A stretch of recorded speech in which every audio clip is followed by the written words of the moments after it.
My name is Cooper, and nothing tore me apart more than watching the love of my life, Abigail, be condemned by a rare and aggressive tumor. She was my laughter, my tomorrow, my everything.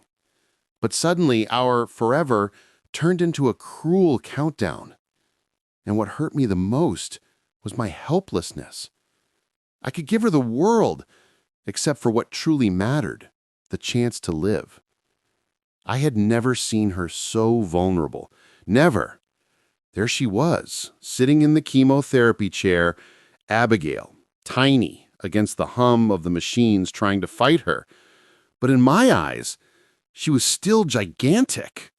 Gigantic in the love she carried, the strength she breathed, the smile that still made my heart skip. Every fallen strand of hair, every trace of exhaustion on her face reminded me that life was fragile and that every second with her was a stolen gift. Some people might call it just another routine treatment.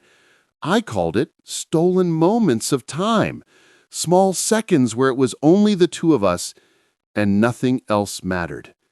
She breathed and I breathed with her.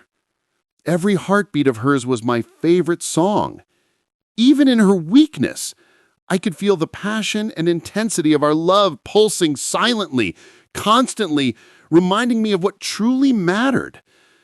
I wished I could take every bit of her pain and put it in myself, but I couldn't. Each poke, each exhausting session, every quiet cough was a cruel reminder of my helplessness.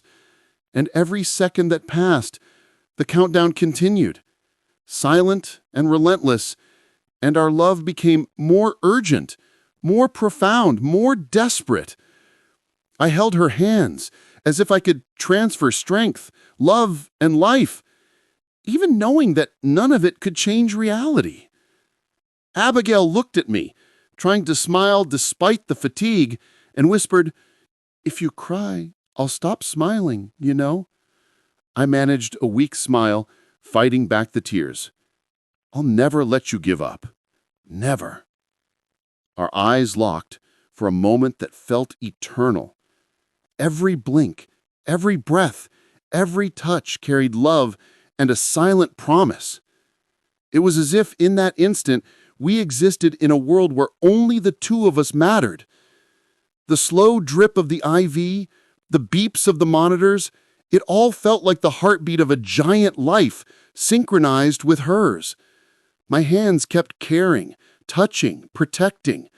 Yet frustration built inside me. I wanted time to stop, to take all the pain onto myself. But life was relentless. And in that room, every breath of hers reminded me the fight was unfair. Small flashbacks played in my mind. Our first kiss in the rain, our laughter on road trips, sleepless nights dreaming about the future. Everything felt so distant, yet painfully close. I had never known it was possible to love someone so deeply that every ounce of their pain became mine.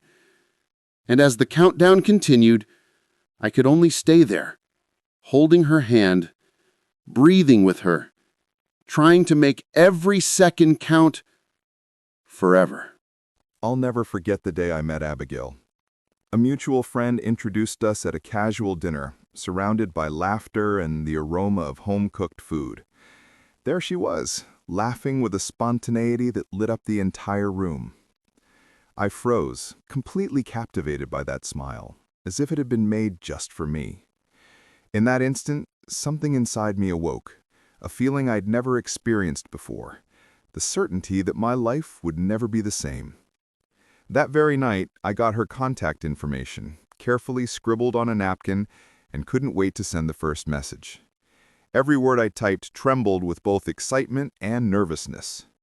Soon, we planned our first date, a sunset walk through the city streets, and from that moment on, we were inseparable.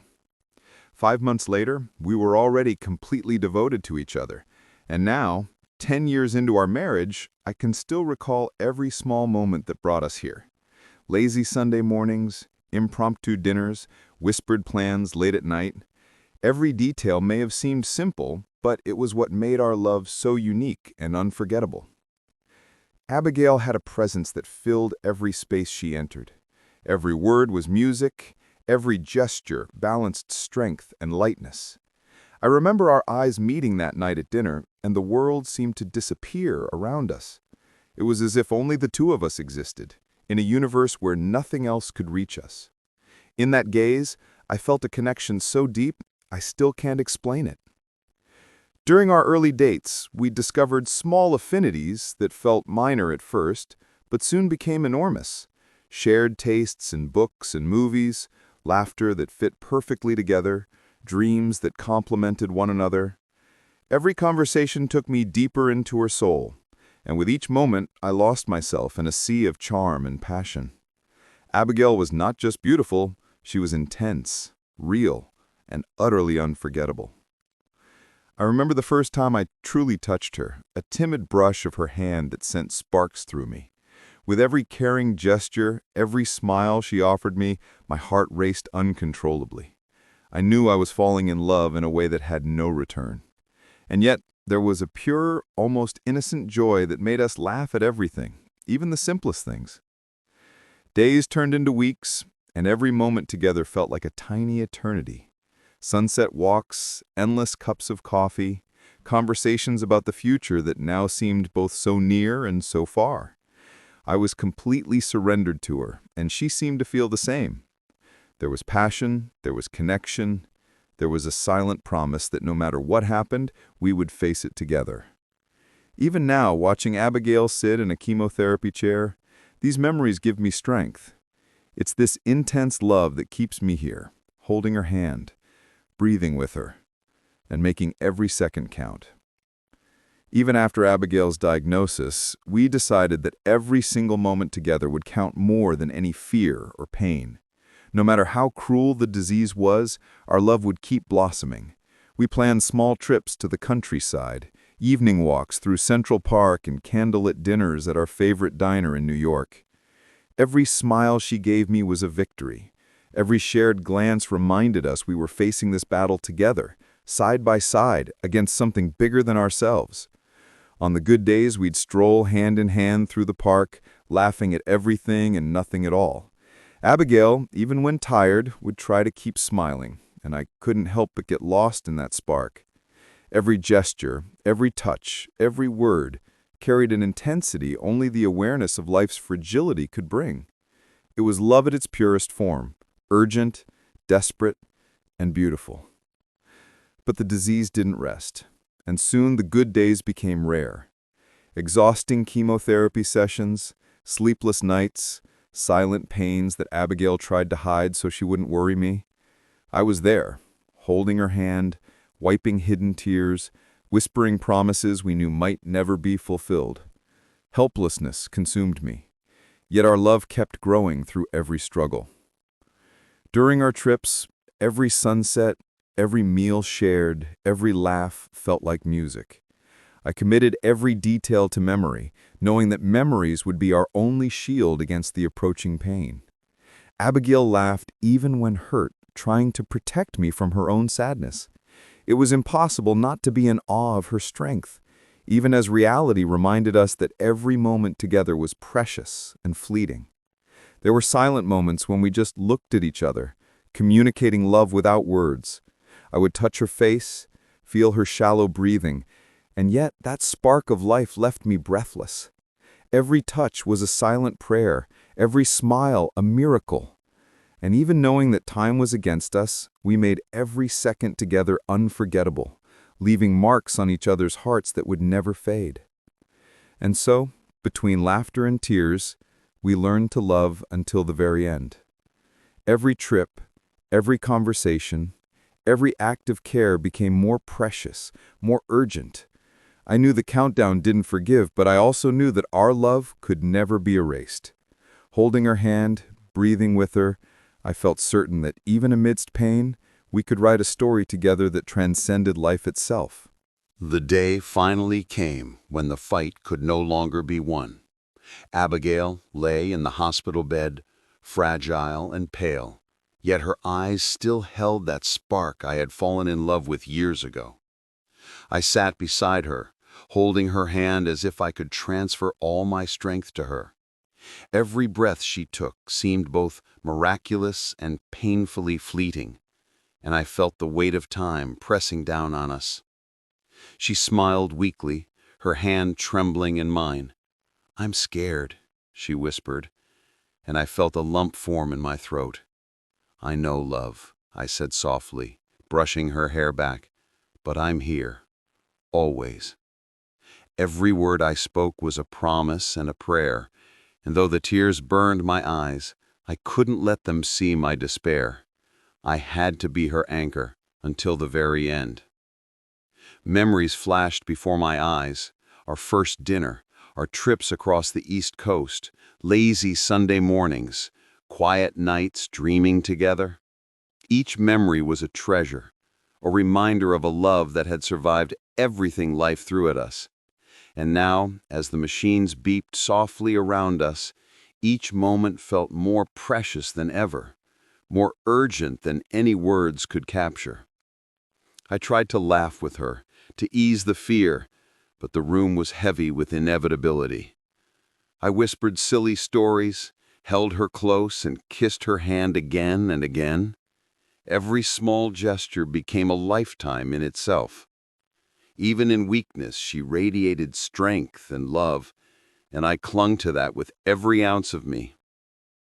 And then, as the sun dipped behind the hospital windows, Abigail's breathing grew slower, shallower. I held her face in my hands, tears sliding silently down my cheeks. "I love you," I whispered over and over, as if repetition could stop the countdown.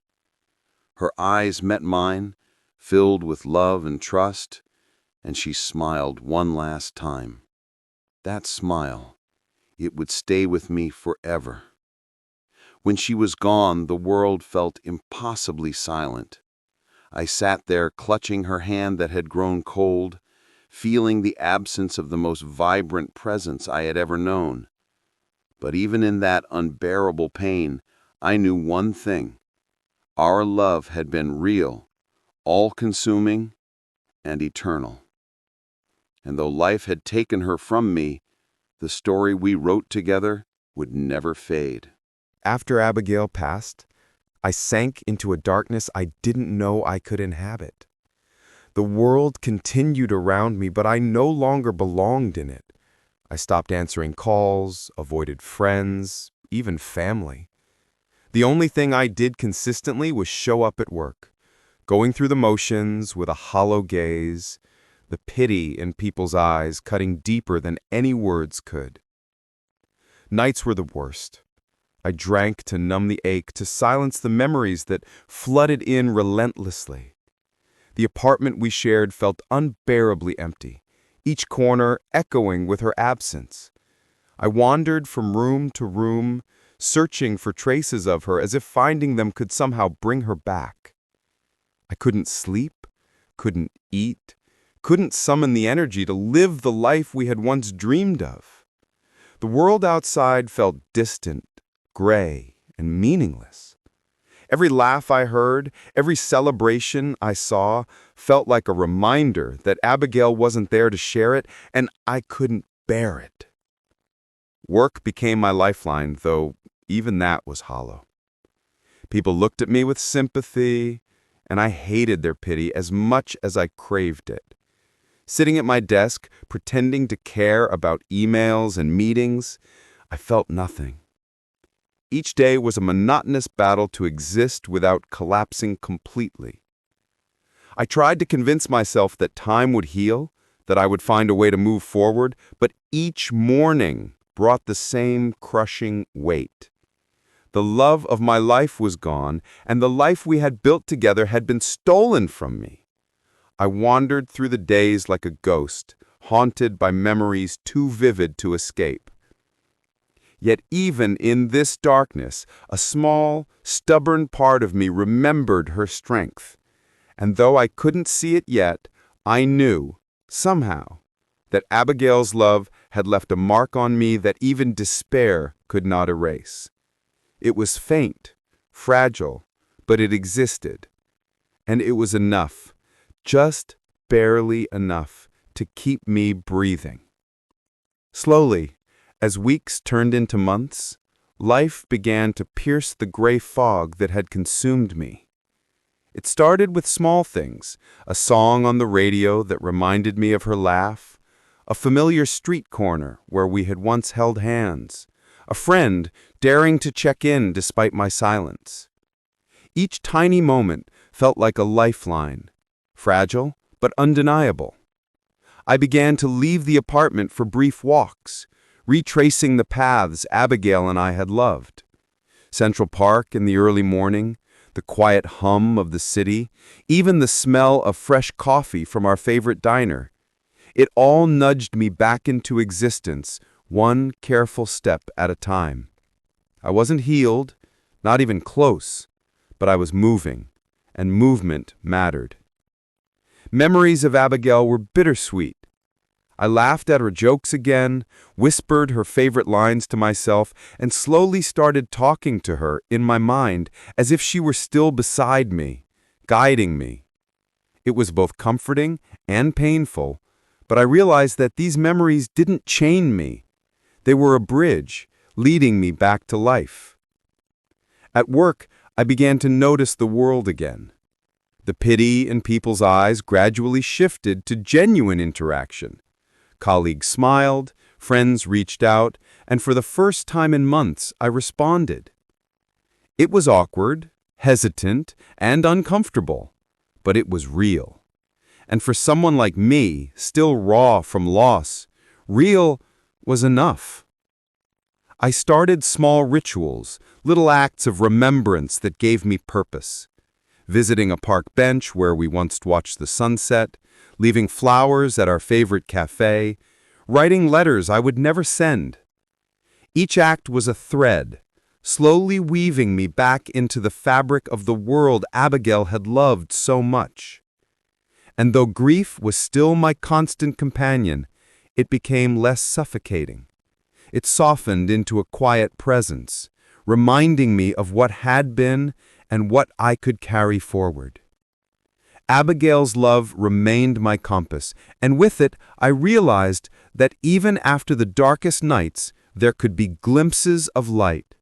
Fragile, fleeting, but enough to keep going. After a long night walking through Central Park, the cool breeze brushing against my face and the city lights reflecting off the pond, I finally returned home. The apartment felt emptier than ever, but the memory of Abigail's laughter lingered in every corner. I took a long, hot shower, letting the water wash away the fatigue and the lingering ache in my chest. By the time I settled into the living room, exhaustion overtook me, and I drifted into sleep, the soft hum of the city outside blending with my restless mind. In my dream, Abigail appeared, radiant, more beautiful than I had ever seen. She wore a flowing, yellow floral dress, the petals seeming to dance around her as if the wind itself carried them. We were surrounded by endless fields of flowers, sunlight streaming in golden rays, a world untouched by pain or sorrow. Her eyes, so familiar, so full of love, met mine, and I felt her warmth envelop me entirely. "Cooper," she said, her voice soft but commanding, "follow your life. I want you to live." Her words pierced through the fog of my grief, reaching deep into the corners of my heart that had been frozen in despair. I reached for her, but my hands passed through hers like mist. I wanted to hold her, to keep her here, but I understood, even in that moment, that this was her way of guiding me forward. She moved closer, petals brushing against my shoulders, her smile radiant, full of encouragement and peace. "Remember the love we shared. Carry it with you. Let it give you strength. Let it remind you that life is still worth everything." I felt tears streaming down my face, a mixture of longing and newfound clarity. The grief was still there, but now it coexisted with a fragile hope, a spark that had been missing for months. The dream lingered as I awoke on the couch, the morning sun peeking through the blinds. My body ached, but my heart felt lighter, as if Abigail's presence had been imprinted on my very soul during the night. I stood, stretching, and for the first time in what felt like forever, I felt a sense of purpose. She had reminded me that life still had meaning, that even in her absence, I could find moments of beauty, joy, and love to carry forward. I made coffee, sat by the window, and watched the city wake around me. The memory of her yellow dress, the fields of flowers and her words echoed in my mind. "Follow your life, Cooper. I want you to live." And in that moment, I decided I would. Not because the pain was gone, but because she had given me permission to embrace life again, to honor her memory by truly living every day she could no longer be by my side. Weeks passed after the dream, and I started noticing small moments that made life feel alive again.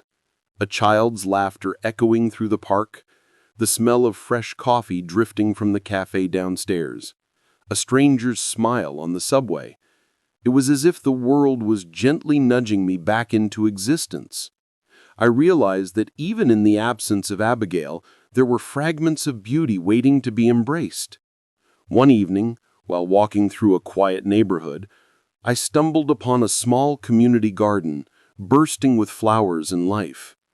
The vibrant colors reminded me of Abigail's yellow dress from the dream, and I felt an unexpected warmth in my chest.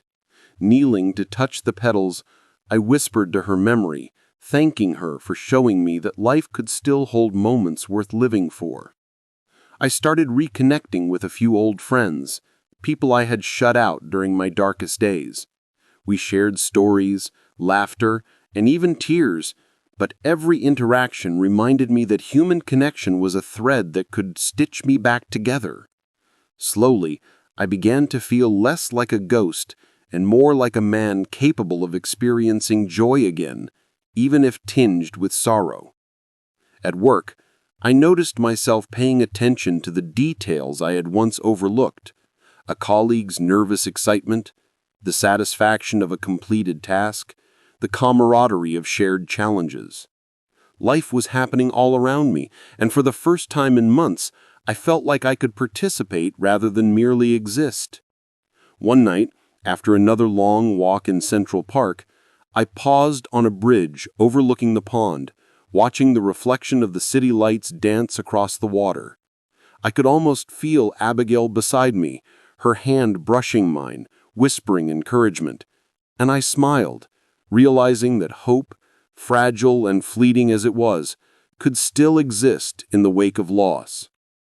That night, I went home with a renewed sense of purpose.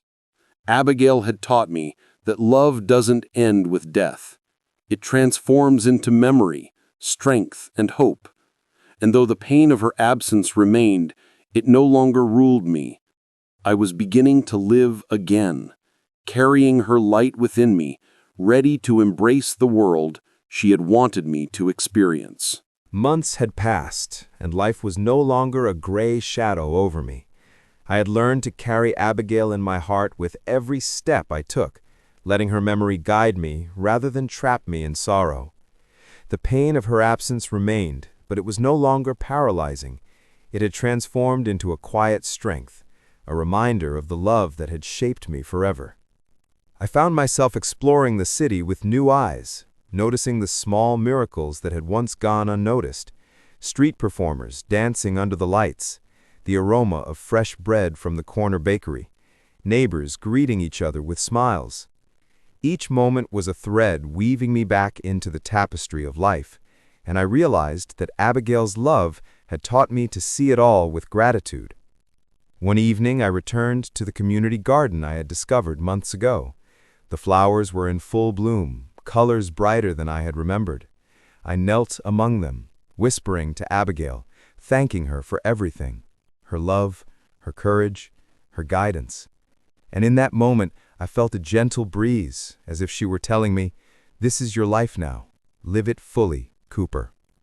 I began to reconnect with friends and family in ways I hadn't dared for months. Laughter returned, not forced, but genuine. I volunteered, worked, and even started small projects I had once dreamed of doing with her. Every act of engagement felt like a tribute, a way to honor her memory while embracing the world she had wanted me to experience. Evenings became my favorite time again. Walking through Central Park, watching the city lights reflect in the ponds, I felt Abigail's presence in every gentle whisper of the wind, in every rustle of the leaves. Love had not left me, it had transformed, becoming a guiding light, teaching me that even after unimaginable loss, life could still be beautiful. And so, I began again, not as the man I was before Abigail, but as someone reborn through grief, love, and memory. Every heartbeat carried her spirit, every smile was a testament to our shared past, and every breath reminded me that love, once real, never truly ends. Through loss, I had found a new beginning, and for the first time in what felt like forever, I was ready to live fully, carrying her with me in every moment. Time had a strange way of moving forward, even when I felt frozen in grief. Yet here I was, years later, still carrying Abigail in my heart, yet learning to embrace life again. I visited her favorite spots, laughed at memories we shared, and allowed myself to feel joy without guilt. Love hadn't ended, it had simply transformed into a quiet, constant presence guiding me through each day. I remained faithful to her memory, cherishing every story, every laugh, every moment we had together. But I also learned that honoring someone doesn't mean living in the shadows of loss. It means letting their love inspire you to live fully. I walked through the streets of the city with a lighter heart, noticing beauty in small things, feeling the warmth of human connection, and laughing again without fear. Abigail had given me a gift beyond words, the courage to continue, the strength to love deeply, and the understanding that life, despite its fragility, is worth embracing. I realized that the love we shared wasn't confined to the past. It was alive in every choice I made, in every act of kindness, in every heartbeat that still remembered her. And so, I live fully, honoring Abigail with every breath. I carry her spirit in quiet moments, in laughter, and in the simple joys that life offers. Grief will always be part of me, but so will love, hope, and resilience. I learned that it's possible to be faithful to someone you've lost while still finding happiness again. To anyone watching, holding on to love or loss, I want you to know that it's okay to grieve, it's okay to remember, but it's also okay to live. Let the love you've experienced guide you, inspire you, and remind you that even after the darkest days, life still holds beauty and meaning. If Abigail's story touched you, I hope it reminds you to cherish every moment, love fiercely, and embrace life fully. And if you want to continue following journeys like ours, sharing love, hope, and stories that touch the heart, consider subscribing. Let's hold on to the beauty of life together.